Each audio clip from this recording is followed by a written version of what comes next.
Afternoon students, आज हम बात करेंगे क्वेश्चन नंबर 6 की। एक्सरसाइज 8.2 के क्वेश्चन नंबर 6 की। कल हमने क्लास में 8.2 के क्वेश्चन नंबर 5 तक डिस्कस कर लिया था। अब 8.2 के 6 क्वेश्चन की बात करते हैं हम। ठीक है, 8 पॉइंट क्या कहता है क्वेश्चन में? क्वेश्चन में पूछा है कि between which two numbers in the 10th place on the number line does each of the given numbers lie। ठीक है, पहला पार्ट है a 0.06। क्या पूछा है? 0.06। अब देखिए, अब क्वेश्चन को समझिए, क्वेश्चन में क्या कहा है। क्वेश्चन में पूछा है कि बिटवीन विच टू नंबर्स, यानी कौन से दो numbers in the 10th place कैसे, कौन से दो नंबर हैं जिनके बीच में ये जो गिवन नंबर्स हैं लाई करते हैं। ठीक है, 10th प्लेस अब क्या होगा, बात आती है 10th प्लेस की। जैसे 1st प्लेस होता है, 10th प्लेस होता है, 1000th प्लेस होता है, ऐसे ही हमारा 10th प्लेस होता है। 10th प्लेस मीन्स क्या हो गया? 1/10 पार्ट हो गया किसी चीज का। ठीक है, तो 1/10 पार्ट हम जब किसी चीज का करेंगे तो वो क्या हो जाएगा? हमारा 10th प्लेस हो जाएगा। तो हमें बताना है 0.06 किस किस के बीच में लाई करेगा। तो देखिए, अगर मैं नंबर लाइन पे 0.06 को लाई करता हूं तो कैसे होगा? देखिए, सबसे पहले हमारा क्या आएगा? 0.0। ठीक, और यहां मेरा होगा 0.01। ये मैं किसका पोर्शन ले रहा हूं? ये पोर्शन ले रहा हूं मैं 0 और 1 का। 0 और 1 के अगर मैं 10 पार्ट कर दूं तो उसमें से एक पार्ट का आंसर, एक पार्ट ये होगा। ठीक है, अब देखिए, अब इसका पहला पार्ट क्या होगा? 0.01, 0.02, 0.03, 0.04, इस तरीके से सो ऑन। यहां पर कहीं आएगा 0.06। ठीक है, ये चलता चला जाएगा इस तरीके से। अभी आगे भी और जाएगा, क्योंकि हम इसके कितने करेंगे? 10 पार्ट करेंगे हम इसके। ठीक है, तो इट मींस हमारा 0.06 किस किस के बीच में लाई करा? 0.0 के और 0.1 के बीच में लाई करा। तो इस क्वेश्चन में हमें यही लिखना है कि 0.6 is lie between the 0.0 and 0.1। अब आपको पता कैसे चलेगा? देखो, बहुत अच्छा तरीका है इसको पता लगने का। पॉइंट के आगे देखो, यहाँ पे क्या है? 0 है, 0.0। तो देखो 0.0 मेरा ये हो गया, और इससे अगला पोर्शन क्या होगा मेरा? 0.1। तो ये किसी के बीच में लाई करेगा? 0.0, 0.1 के बीच में ये लाई करेगा। ठीक है, तो हम कैसे लिखेंगे इसको? यानी 0.06 लाई बिटवीन 0.0 एंड 0.1। ठीक है, 0.0 और 0.1। अगला बी पार्ट और देख लेते हैं इसका एक। अगला पार्ट है 0.45। 0.45। अब देखिए, मैंने क्या बताया तरीका देखने का। देखिए, पहला क्या है? पॉइंट के बाद 4, 0.4। ठीक है, तो 0.45 किसके बीच में लाई करेगा? 0.4 और 0.5। क्योंकि 0.4 और 0.5 पे जब आप 10 पार्ट करोगे तो उसमें से एक पार्ट आपका 0.45 भी होगा। तो यहां भी लिख देंगे आप 0.45 lie between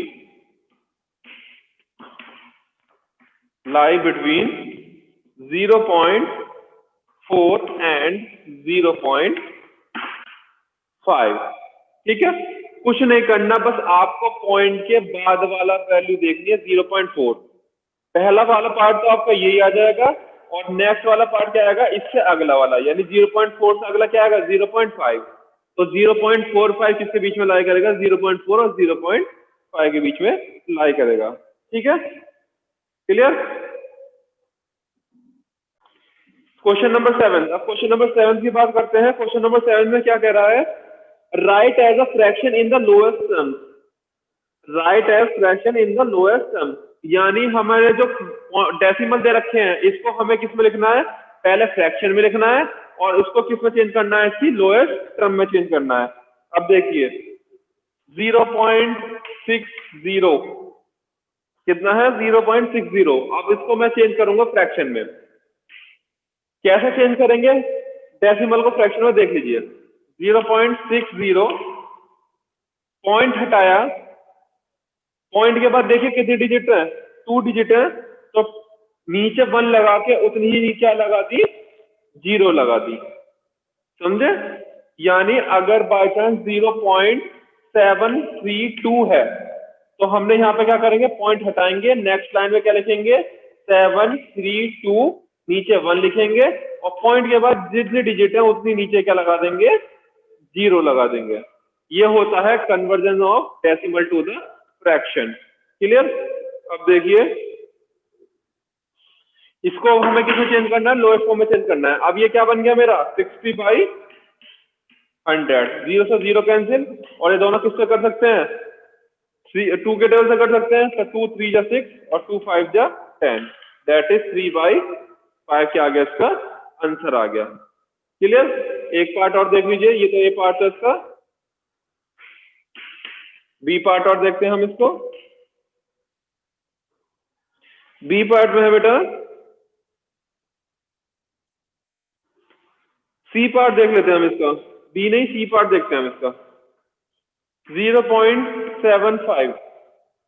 अब 0.75 को पहले हमें फ्रैक्शन में चेंज करना है, देन उसको लोएस्ट फॉर्म में चेंज करना है। तो हम इसको कैसे लिखेंगे, 0.75 पॉइंट हटाया, पॉइंट हटाएंगे इस तरीके से, नीचे 1 लगा के, पॉइंट के बाद कितनी डिजिट है, 2 डिजिट, तो 2 0 लगाएंगे, तो उसको लिखेंगे हम 75/100। देखिए 3 स्टेप है इसमें, पहला इक्वल लगा के आपको पॉइंट हटाना है, फिर इक्वल लगा के इसको नॉर्मल फॉर्म में लिखना है, और तीसरी ही लाइन में हम इसको क्या कर देंगे, कट कर देंगे। अब देखिए 25 के टेबल में दोनों नंबर आते हैं, 25 3 जा 75 और 25 4 जा 100, तो आंसर क्या आ गया, 3/4 आ गया आंसर। ठीक है। चाहे तो आप क्रॉस चेक करने के लिए 3/4 को डिवाइड करके देख लीजिए, आंसर आपका 0.75 ही आएगा। ठीक है। चाहे तो मैं करके दिखा देता हूं आपको एक बार वेरीफाई, 4 से 3 को डिवाइड करिए, ठीक है, नहीं जाएगा, पहली बार में पॉइंट लगाया, 0 बढ़ाई, ठीक है, कितनी बार जाएगा, 7 बार, 28 आया, फिर 2 आ गया, ना जाने 0, फिर 5 जाएंगे तो 20 आ गया, तो हमारा आंसर कितना आ गया, 0.75। इट मीन्स हमारा आंसर क्या है, सही है। ठीक है। तो ये था मेरा वेरिफिकेशन, ये क्या करा मैंने, वेरीफाई। ये आपको करने की नीड नहीं है। अगर आपको लग रहा है कि मेरा आंसर गलत है तो आप इसको करके देख सकते हो, जो आपकी लोएस्ट फॉर्म आई है। ठीक है। इस तरीके से 8.2 यहाँ पे खत्म होती है। अब बात करते हैं हम 8.3 की। क्लियर। 8.3 में बेटा पहले क्वेश्चन में है आपको, एक मिनट रुकिए, हाँ जी, 8.3 के पहले क्वेश्चन में आपको क्या बताना है कि विच इज ग्रेटर, यानी अब हमें इसमें ग्रेटर और लेस देन बताने हैं कि कौन सा बड़ा है और कौन सा छोटा है। अब देखिए कैसे देखेंगे, ग्रेटर देन और लेस देन और इक्वल।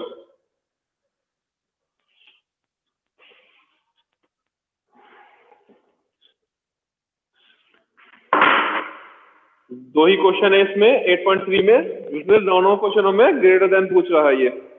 ठीक है।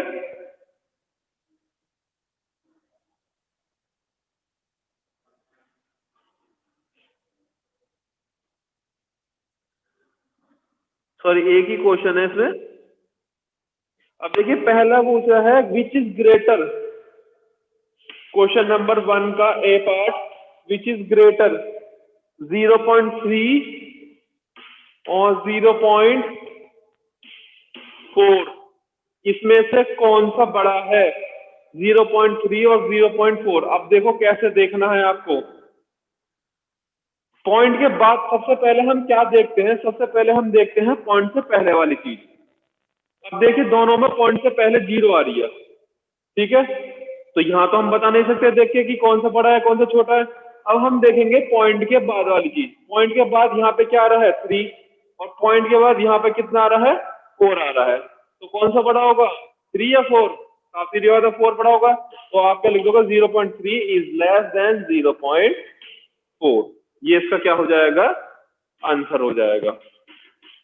ठीक है, इन्होंने पूछा है विच इज ग्रेटर, तो कौन सा हो गया ग्रेटर, 0.4। या इसको हम लैंग्वेज में भी लिख सकते हैं कि 0.4 इज ग्रेटर देन 0.3। क्या लिख सकते हैं हम इसमें, 0.4 is greater than 0.3। क्लियर। अब देखिए अगला 0.07, 0.04।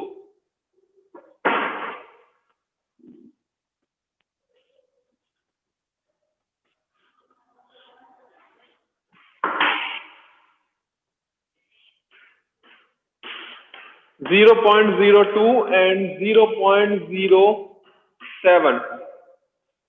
ठीक है, अब देखिए फिर से, अब हमने फिर से जीरो से पहले देखा, यहाँ भी जीरो, जीरो से पहले यहाँ भी जीरो, जीरो के बाद यहाँ भी जीरो आ रही है, जीरो के बाद यहाँ भी जीरो आ रही है। तो अब कैसे देखें, अब आप क्या करिए, सेकंड पोर्शन पे जाइए इसके, यानी इसके 100th वैल्यू पे जाइए।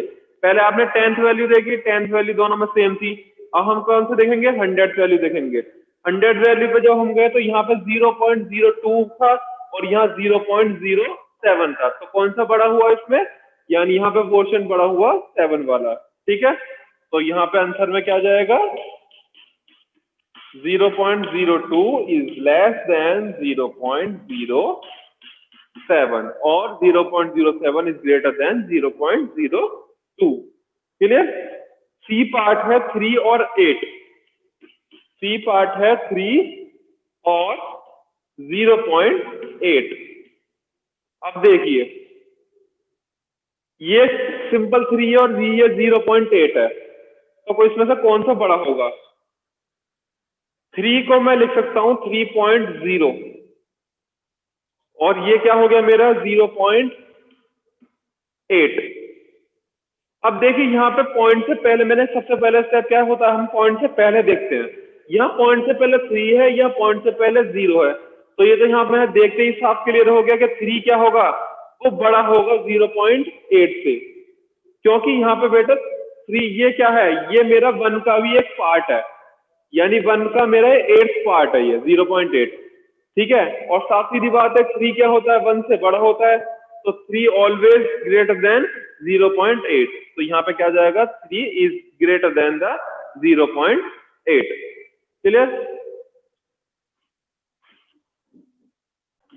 बेटा क्वेश्चन नंबर 1 का हम आई पार्ट और समझते हैं। आई पार्ट है 3.3 और 3.300। ठीक है, आप इसमें देखो कैसे देखेंगे कि कौन सा बड़ा है कौन सा छोटा है, या इक्वल भी जरूर नहीं है, बड़ा और छोटा ही हो, इक्वल भी दोनों पोर्शन हो सकते हैं हमारे। ठीक है, 3.3 और 3.300। अब हमारे यहाँ बॉक्स है, हमें भरना है कि लेस देन है, ग्रेटर देन है, या इक्वल है। देखिए बेटा पॉइंट के बाद अगर कोई डिजिट आ जाती है और डिजिट के बाद चाहे 1 लाख जीरो लग रही हो, उन जीरो की कोई वैल्यू नहीं होगी। पॉइंट के केस में क्या होता है, थोड़ा उल्टा चीज होता है। जैसे मानो हमारे यहाँ पॉइंट है, 0.000002 है। ठीक है, तो इन सब जीरो की हमारी क्या है, वैल्यू होगी। ठीक है, अगर कहीं लिख रहा है 0.200000, तो यहाँ पे इन जीरो की वैल्यू कुछ नहीं होगी, यानी इसका मतलब क्या है, ये केवल 0.2 है। ठीक है ना। लेकिन बाई चांस अगर मैं यहां से पॉइंट हटा देता हूं, तो ये मेरा पोर्शन क्या बन जाएगा, 2। ठीक है, और अगर मैं यहां से भी पॉइंट हटा देता हूं, तो ये मेरा क्या बन जाएगा, 20,000। तो नॉर्मल नंबर में और पॉइंट्स वाले नंबर में, यानी डेसिमल्स में बहुत अंतर होता है, ये दोनों एक दूसरे के अपोजिट होते हैं। ठीक है ना, तो वहां पे पॉइंट का हिसाब अलग होता है, यहाँ पॉइंट का हिसाब अलग होता है। क्लियर। तो फिलहाल मैं यहाँ पे पॉइंट लगा देता हूँ दोनों जगह। तो इस तरीके से जो अगर कोई डिजिट लिख रही है उसके बाद चाहे कितनी जीरो लग रही है, तो उन जीरो की कोई वैल्यू नहीं होगी। तो इसी तरीके से यहाँ भी जो पॉइंट लग रहा है इसके बाद 2 जीरो है, इन दोनों जीरो की वैल्यू कुछ नहीं है। तो इट मीन यहाँ भी 3.3 और यहाँ भी 3.3, तो ये दोनों का साइन क्या जाएगा, इक्वल आ जाएगा, कि यानी दोनों क्वेश्चन हमारे क्या है, इक्वल है। समझे? और बाई चांस अगर यहाँ पे पॉइंट नहीं होते दोनों जगह, तो ये क्या हो जाता मेरा 33 और ये क्या होता था 3300। तो इट मीन्स हमारा 3300 क्या हो जाता, ग्रेटर देन हो जाता 33 से, अगर यहाँ पे डेसिमल नहीं होता तो। डेसिमल लग गया इसलिए दोनों क्या हो गए, इक्वल हो गए। समझे?